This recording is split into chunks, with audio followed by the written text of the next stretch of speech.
جی السلام علیکم ورحمۃ اللہ وبرکاتہ. جلسہ سالانہ تو جماعت احمدیہ کی روایت ہے.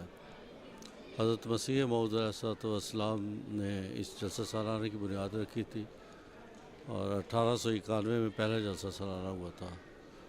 حضرت مسیح موعود علیہ الصلوۃ والسلام کی زندگی کا آخری جو جلسہ سالانہ تھا وہ 1907 میں ہوا تھا اور اس وقت سے لے کے آج تک حضرت مسیح علیہ السلام نے چونکہ خدا تعالیٰ سے اطلاع پا کے خدائی حکم کے مطابق اس جلسے کی بنیاد رکھی تھی، اس وقت سے اب تک باقاعدگی سے جلسہ سالانہ منعقد ہو رہے ہیں. اور جب سے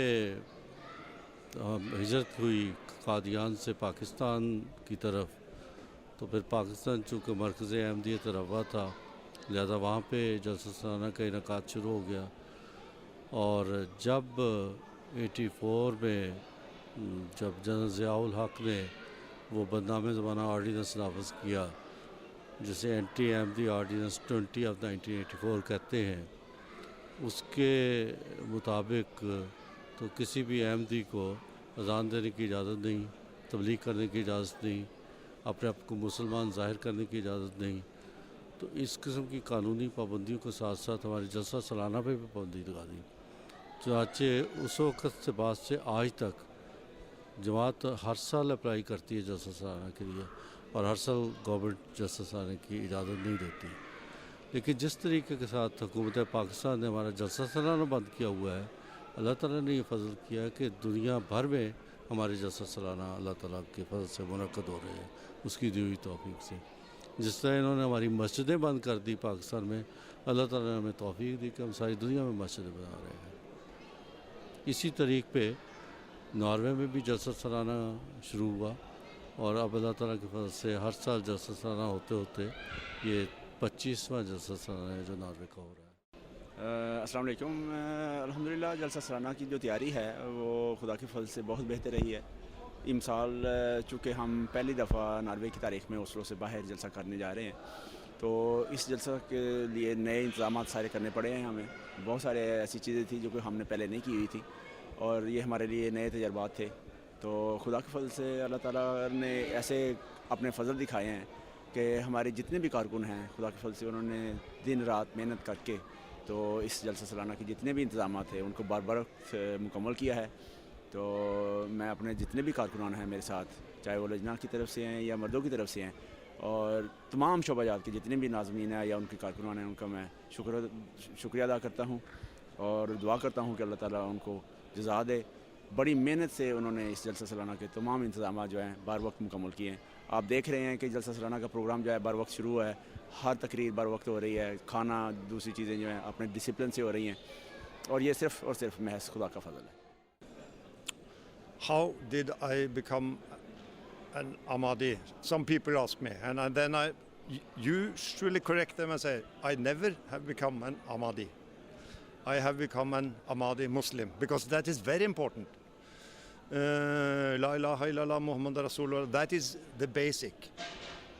But then I belong to that, what do you say, branch or whatever word you use, of Islam, which is called the Ahmadiyya movement in Islam or Muslim Jamaat Ahmadiyya. And in my opinion, that is the right tradition or right say conception of Islam. I became, well, how do you become a Muslim? By the grace of Allah, of course, but more particularly, I became an Ahmadi Muslim in 1957, and that was first and foremost due to the work of Kamal Yusuf. He had come to Sweden, to Scandinavia, but Sweden in 1956, and he was responsible for whole Scandinavia, Sweden, Denmark and Norway.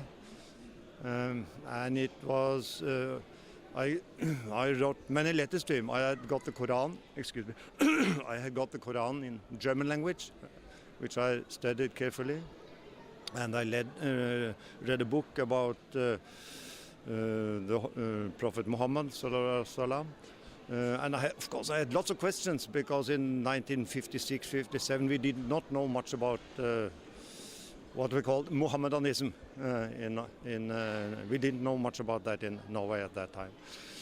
So I had lots of questions, and I wrote to him, and I got answers back.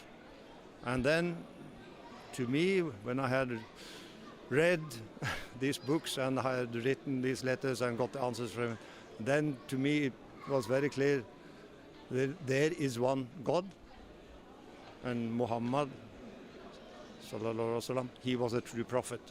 I mean, that was basic, and still basic. And then, in my opinion, the question of Messiah was important, and how can we believe that there is one Messiah for the Jews, and another one for the Christians, and a third one for the Muslims, and a fourth one for the Hindus, and fifth for Buddhists, and so on. And it was in connection with that way of thinking. I thought that, well, it has to, the Ahmadiyya way of thinking is the right one. And for that reason I became an Ahmadi Muslim. I think the meeting today was very interesting. It's important to meet different groups in Norway, to tell the story about the Labour Party, about solidarity and individual rights, but also to hear and meet people from different groups in Norway, to hear what they have to say to me.